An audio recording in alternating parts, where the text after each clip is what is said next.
दोस्तों, जब करबला की जंग खत्म हुई है तो इमाम हुसैन को यानी उनके घर के लोगों को, जिनमें ज़्यादातर औरतें थी, उन सभी को कैदी बनाकर दमिश्क ले जाने का फैसला किया गया। एक तरफ यजीद की फौज थी जो जीत के जश्न में नाच गाना कर रही थी और दूसरी तरफ गमों से निढाल शहीदों का काफिला था। यह लोग परेशान थे, रो रहे थे और उनके चेहरे पर दर्द था। तारीखी किताबों से पता चलता है कि करबला के मैदान में जिन लोगों को शहीद किया गया, उनके जिस्म 2 या 3 दिन तक करबला के मैदान में ऐसे ही पड़े रहे। उन्हें दफन नहीं किया गया था। करबला के मैदान के पास ही बनी असद के कबीला रहता था। जब वहां के औरतों ने देखा कि करबला के मैदान में फौज कम हो गई है और फौजी चली गई हैं, तो उन्होंने नहर फरात से पानी लाने के बारे में सोचा।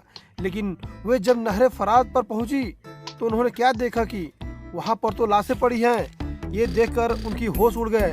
बनी असद की औरतों ने देखा कि शहीदों की लाश करबला के मैदान में पड़ी है।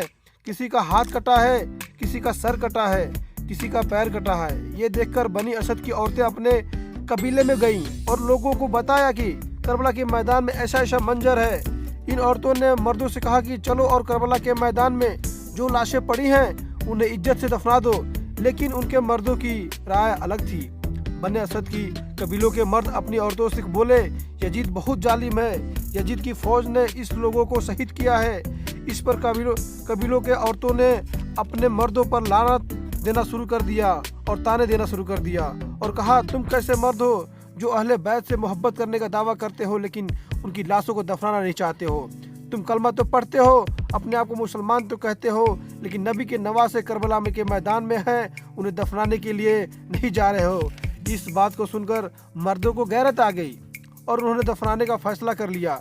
यह लोग जब करबला के मैदान में पहुंचे तो वहां जाकर देखा तो दंग रह गए, क्योंकि वहां पर मंजर ही ऐसा था।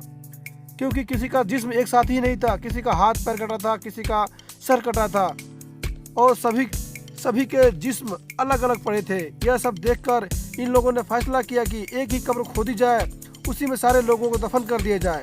उन्होंने कब्र खोदना शुरू कर दिया। कब्र खोदने के बाद इस कब्र में इमाम हुसैन के साथ में इमाम अली अकबर और इमाम अली असगर को दफना दिया गया।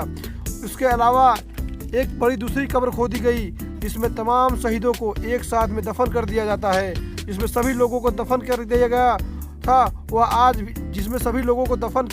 था वो आज भी मौजूद है और उसे गंज शहीदा कहा जाता है।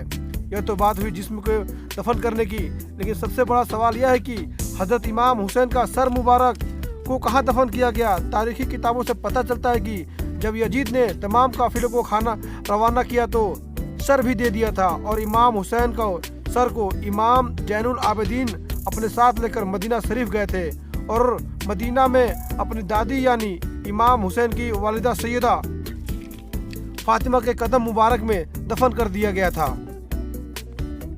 दोस्तों, अगर वीडियो अच्छा लगा हो तो चैनल को सब्सक्राइब जरूर कर लें और बेल आइकन को दबा दें। तो मिलते हैं एक नए वीडियो के साथ में, तब तक के लिए अल्लाह हाफिज़।